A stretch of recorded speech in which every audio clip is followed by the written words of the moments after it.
श्रियकान्ताय कल्याणनिधये निधयेतिनाम् श्रीवेङ्कटनिवासाय श्रीनिवासाय मङ्गलम्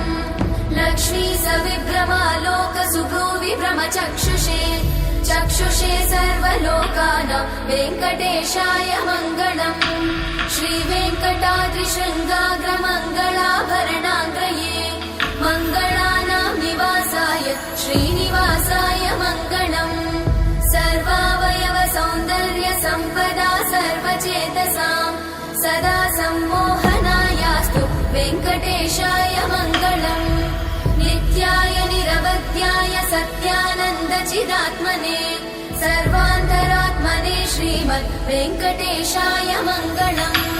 स्वतः सर्वविदे सर्वशक्तये सर्वशेषिने